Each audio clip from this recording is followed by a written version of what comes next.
Hello everybody, my name is Sophie and welcome to my first ever YouTube video. This is completely new for me. It is crazy to think that I'm finally doing it, but I am so excited to share some more of my life with you, and I feel like this is the perfect way to do it. You may also know me from my Instagram, which is @SophieBrace_fit, and you may be here because you knew I was posting this video, or you might just want to know a little bit more about me. So for my first ever video, I thought I would share with you my journey into fitness and my journey into gymnastics. If you follow me on Instagram, you'll know that a lot of my content is gymnastics focused or about training, but to be honest, I am just a person that likes working out, has a background in gymnastics and just wants to share good vibes.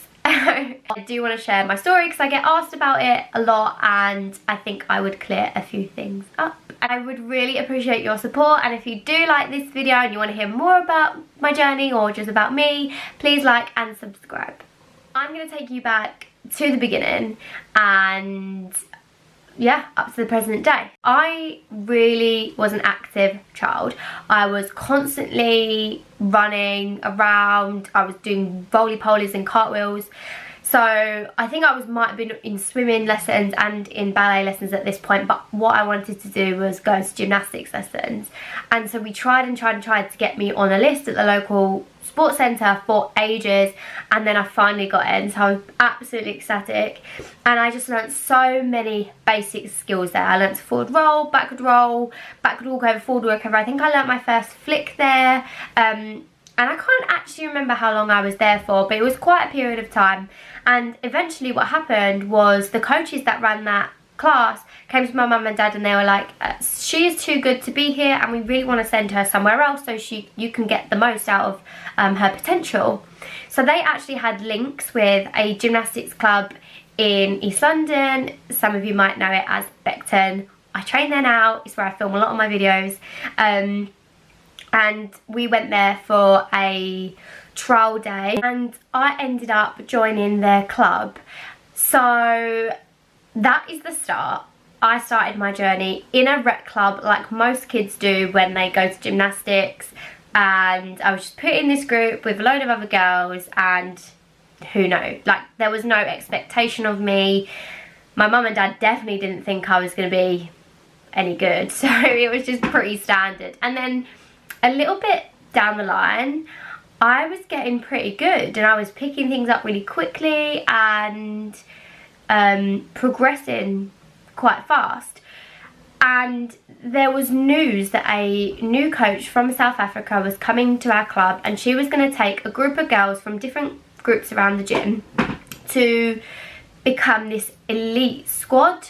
So the gym didn't have an elite group of girls before that, and that was going to be Milani's job when she came over. So we all went through these mini fitness tests, and I was selected along with quite a few other girls to be part of this elite squad. From here, really, I went from training maybe one day a week for 2 hours to building up to training 5 days a week, 4 hours on weekdays and 6 hours on weekends, which obviously is a lot of training. It's a lot of time, especially when you are below, you know, that I started that when I was probably about 8 and I didn't stop till I was 17, so there's a big chunk of my life that I've spent in the gym. And it's really funny actually, because me and my boyfriend Jack were having this conversation the other day, and he was like, what did you used to do on the Saturday? Because, you know, I used to be over the park with my friends, and I was like, I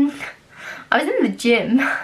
Like the gym was what I knew, like that was my family, that was my life, and yeah, I spent a hell of a lot of time there. So a daily routine for me would be get up, go to school 9 till 3 like everybody else. My mum would pick me up, I'd eat a snack and I'd do my homework in the car. I'd then train 4 till 8, I'd come home, I'd do my homework, I'd have dinner, I'd go to bed, and we'd repeat. So I had Thursdays off, and I think even on the days I had off I had a music lesson, and then obviously Saturdays I'd train 9 in the morning till 3. That was pretty much life. We were training to be the best, we were training to be champions, if you'd like it. I'm not going to ever say that I was a champion, but you know, I was pretty good at what I did, and that was it. I don't feel like this is the right video to talk about, you know, all the challenges that elite gymnastics brought up for me, but what I will say is that having that amount of dedication and that amount of pressure and professionalism thrown on you at such a young age, I feel has helped develop me into the person that I am today. So there was lots of tears, there was lots of blood, there was lots of sweat, you know, a lot of hard work, but I wouldn't be the person that I am today without it. So there you go. Got to about the age of 17, I had just left national squad as I had an injury with my back, and I was getting to that point where I was actually wanting to go out a bit more and not have such rigid lifestyle as what I had when I was training. So I knew life outside the gym. My mum was always very like, you're going to go to the parties and you're going to do this, but you know, life was gym, and gym was where I felt comfortable. But I was beginning to want to go out more and be with my friends and things like that. And obviously that did detract from training. And I was also injured. So I had gone from being a tiny stick thin human who then had a break from gymnastics because she was injured, and I hit like puberty and all that stuff came at once. So I got bigger, I got taller, and coming back into gymnastics from an injury was difficult. It got to the point for me where I was like, you know what, I love gymnastics, but I wasn't loving it, and I was going into college and I felt like it was time to leave.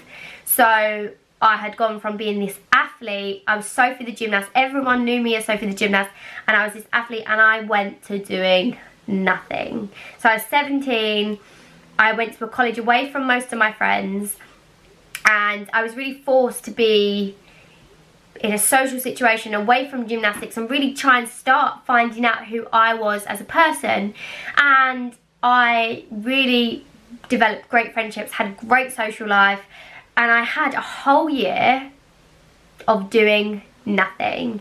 And I feel like that's really might be hard for you to comprehend if you started working out and starting getting into fitness at 17, that sort of age, because I find that's the sort of age most people kind of get into it. But for me, who'd been dedicating life to training and to eating in a certain way and things like that since the age of 8, I was ready to rebel. I wanted to rebel against the system that I had been in for so long. I had been doing the same thing and training the same way and letting someone else kind of have that control over my life for the good part of, what, 10 years. And I was like, no. So for a whole year, I did no exercise, which is crazy.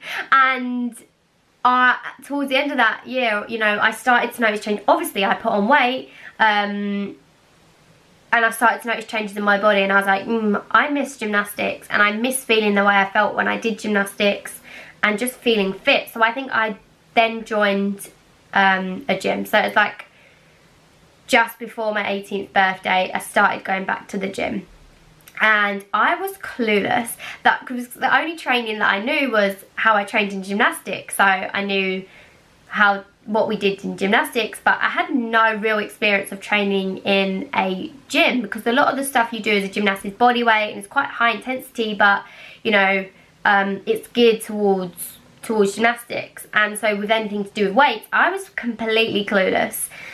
And it took a good few months to kind of get used to getting back into routine, and I was unfit, like I was really unfit. But I was still in that mindset of, I've done the hard work, I've been the athlete, you know, this is my time to chill. But I slowly was getting back into things, and then obviously I went to uni. So I joined uni at 18, still wasn't really caring about my fitness as such, or you know, my health even, because as anyone would know, if you go to uni, it's a lot of drinking, a lot of partying, not much sleep. Well, that was my first year anyway. And you know, I don't regret it at all, but obviously fitness and health wasn't in the forefront of my mind. And I obviously joined a cheer team when I started uni because I chose not to join the gymnastics team because of obvious reasons. I've done it for the whole of my life and I wanted to try something new. And it was only in that first year when I started cheering and then I started going to the gym that I actually started getting into more of like a fitness lifestyle routine, I guess you could call it. Now, I think the one thing that I have definitely started to notice from being on Instagram in that type of fitness industry is I feel like I have a slightly different mindset to quite a lot of people, as a lot of the things that people only started to experience when they were 17 plus and only maybe even now, I kind of went through when I was a lot younger. So I have always had a really healthy or good relationship with food, and I feel with exercise as well, and that is a result of training. I have recently obviously gone back to gymnastics and I'm reworking those skills. Since leaving uni, I also joined a cheer team and competed with them for a year because I love cheer, and I've also dramatically increased my fitness levels and I'm now studying to be a personal trainer. Started my Instagram a couple years ago while I was at uni, didn't really know what I was doing with it, didn't really have a clear message that I was trying to promote, and it's only been within the last, I'd say, 6 to 8 months that I've really kind of discovered what I really want to put across on social media, which is that, you know, it doesn't matter what type of exercise or what type of physical activity you do, just as long as you do something that you enjoy, that makes you feel good, and that's good for your health. And quite honestly, that's as simple as I think it should be. Obviously, I am becoming a personal trainer now, so I have so much more knowledge and I'm learning so much more, and I cannot wait to share that with more people. But I just wish fitness was made more simple. So my message is, do what you love, and I want everyone to find the type of activity, type of exercise that makes them feel alive, like gymnastics makes me. And hopefully I start coaching some adult gymnastics soon, and if you want to be coached by me, follow my Instagram, stay up to date with what I'm doing. But yeah, that is kind of a condensed version of my journey into fitness, and I hope it's one that continues for the rest of my life. I mean, I'm still really at the beginning. There's still so many things I want to try, like CrossFit. I'm running right now, and yeah, there's so much more I want to try. And for me, fitness should be something that you want to do for life. Fitness is a lifestyle, and exercise is something that you should want to do for the rest of your life because it has so many benefits for you, your body, your health, you know. And I hope that I can inspire at least one person to go back to a sport that they love doing and they might have given up, or just to start doing a little bit more physical activity, whatever that may be. So I hope you enjoyed this video, and yeah, like and subscribe, and I'll see you soon.